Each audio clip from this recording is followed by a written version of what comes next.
Branch के third number student, तो मेरा थर्ड पोजीशन है। तो कोई ब्रांच जिससे जो स्टूडेंट्स यहाँ पे पढ़े उसमें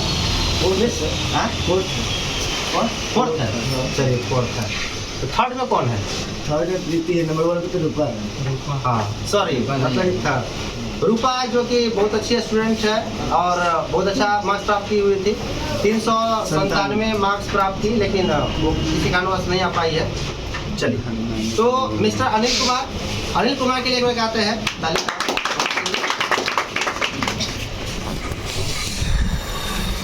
सबसे पहले तो आप अपना परिचय दीजिए। My name is Anil Kumar. My father's name is Vijay Kumar. My village name is Napurwana, district Siva, police station Gujarat. आपने इंटरमीडिएट में कितना मार्क्स प्राप्त किए? 344। तो 344 जब आप मार्क्स प्राप्त किए तो इसका श्रेय आप किसको देना चाहते हैं? इसका श्रेय राजू सर और नंदकिशोर सर को देना चाहता हूँ, क्योंकि राजू सर और नंदकिशोर सर मेरे इंटरमीडिएट की पढ़ाई में बहुत हेल्प किए और मेरे शिक्षक के अच्छा मेहनत भी किया हमारे नंबर लाने के लिए। इसलिए मैं उनका शुक्रगुजार हूँ। ठीक है। तो आपने क्या कहते हैं मॉडर्न क्लास से पढ़ा और क्या कहते हैं स्कूल क्लास में भी पढ़ा, तो आपको क्या सबसे प्लस पॉइंट क्या चीज़ लगा? जैसे कि नंदकिशोर सर पढ़ाए चाहे हम पढ़ाए, तो आपको सबसे अच्छा चीज़ क्या चीज़ लगा? पहले तो नंदकिशोर सर शुरू कीजिए आप कि नंदकिशोर का सबसे बेस्ट चीज़ क्या लगा आपको? हम दोनों सर का बात कर लेते हैं एक साथ। ठीक है। दोनों सर का समझाने का तरीका अच्छा है। जो भी सर समझाते थे वो समझ में आ जाता था। राजू सर पोएट्री सब अच्छा समझाते थे, सब अच्छा हमको समझ में पोएट्री आया। प्रोज तो उतना हमको पढ़ने में मन नहीं लगा था, पोएट्री पढ़ने में मन लगा था हमको। इसलिए पोएट्री अच्छा समझ में आया। नंदकिशोर सर भी फिजिक्स केमिस्ट्री और बायो भी अच्छा से समझा। मैथ हम नहीं पढ़ते थे, इसलिए हमको मैथ कोई लेना देना नहीं। चलिए, तो आगे क्या आपका प्लानिंग है फ्यूचर में?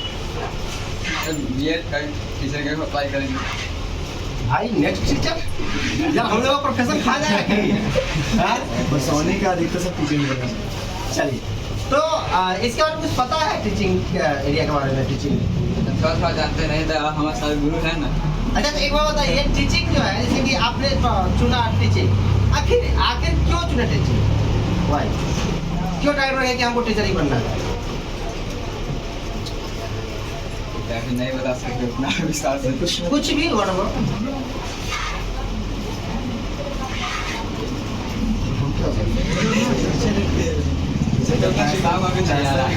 चलिए, आपको बता देते हैं कि जो भी स्टूडेंट्स क्या करते हैं टीचिंग प्रोफेशन जाते हैं इस पूरे वर्ल्ड में, जैसे कि एग्जाम होता है यूपीएससी, ठीक है ना, पूरे वर्ल्ड में मुझे ऐसा लगता है कि पूरे वर्ल्ड में सबसे टफेस्ट एग्जाम जो होता है वो यूपीएससी का होता है, ठीक है ना। और प्रोफेशन में सबसे टफेस्ट प्रोफेशन जो होता है वो टीचिंग होता है ना, क्योंकि उसको बैलेंस करना इतना आसान नहीं है। चाहे वो फैमिली में क्या बैलेंस करना हो, संस्था में बैलेंस करना हो, या टीचर्स में बैलेंस करना हो, टॉपिक्स को बैलेंस करना हो, किसी भी चीज़ को, टीचिंग प्रोफेशन बहुत ही अच्छा है। और साथ में क्या कहते हैं ये थोड़ा डिफिकल्ट भी है ना। ये टीचिंग प्रोफेशन बहुत रिस्पॉन्सिबिलिटी निभाना पड़ता है इसमें, है ना। टीचिंग इतना आसान नहीं है। हाँ, ये बात अलग है कि हमारे यहाँ पे टीचर्स का वैल्यू क्या कहते हैं 0/लुल है। हाँ, वो अलग बेटर है, ठीक है ना। और सरकारी में भी ऐसा हाल है ना। लेकिन जब आप बात करते हैं जैसे कि फॉरेन में, तो जितना एक यूपीएससी जैसे कि होता है एडमिनिस्ट्रेशन जो होता है, सिविल सर्विस जो होता है, जितना पावर उसका होता है उससे ज़्यादा पावर का टीचर का होता है। लेकिन हम लोग के यहाँ पर ऐसा नहीं होता है। अच्छा, एक चीज़ तो इसमें भी हम कहना चाहेंगे कि ऐसा नहीं कि क्या कहते हैं समाज में क्या कहते हैं टीचर को बहुत सारी चीज़ अवॉइड किया जाता है, टीचर्स को अवॉइड किया जाता है। इसका एक कारण यह है कि टीचर्स के अंदर थोड़ा कुछ डिमेरिट होता है ना। अब हर टीचर के अंदर तो नहीं होता है, होता तो खैर सब में है, लेकिन किसी में 10% होता है, किसी में 90% होता है ना। और कुछ टीचर्स ऐसे कुछ कर देते हैं जिसकी वजह से थोड़ा समाज में इसका गलत इफेक्ट पड़ जाता है, ठीक है ना। टीचर जो होता है एक रोल मॉडल होता है ना। और ये बहुत दायित्व वाला काम है। टीचिंग प्रोफेशन जो है ये बहुत रिस्पॉन्सिबिलिटी निभाना पड़ता है। मतलब कि मैंने अभी तक 10 साल से मैं पढ़ा रहा हूँ, ठीक है, 10 साल से पढ़ा रहा हूँ, ठीक है ना। 10 साल के करियर में मुझे किसी प्रोफेशन में क्या कहते हैं, और ऐसा नहीं है कि मैं सिर्फ टीचिंग ही किया हूँ, ठीक है ना। मैं अभी अपने बारे में नहीं बता रहा हूँ क्योंकि दिल में बहुत सारा चीज़ है ना। लेकिन मैं 2006-7 से लेकर के और 2022 मतलब कि मैं बहुत कम उम्र से क्या कहते हैं अलग अलग प्रोफेशन में मैंने काम किया है, अलग अलग प्रोफेशन में काम किया है, एक प्रोफेशन में नहीं, अलग अलग प्रोफेशन में काम करते हुए तब आज के डेट आते हैं 9-10 साल से टीचिंग कर रहा हूँ, ठीक है ना। लेकिन जितना मैंने काम किया है उस सारे काम में कहता है सबसे जिम्मेदारी वाला काम हमको यही लग रहा है, ठीक है ना। और उससे भी जिम्मेदारी वाला काम को और चीज लग रहा है जो कि साहित्य में काम करने वाला जो काम है, क्योंकि जो बुक्स जो होता है ना वो समाज को रिप्रेजेंट करता है ना। और बुक्स लिखने का जो काम है वो क्या कहते हैं टीचिंग से भी क्या है थोड़ा सा ऊपर है, ठीक है ना। तो टीचिंग प्रोफेशन बहुत बड़ा चीज़ है और इसकी गरिमा बहुत बड़ी होती है।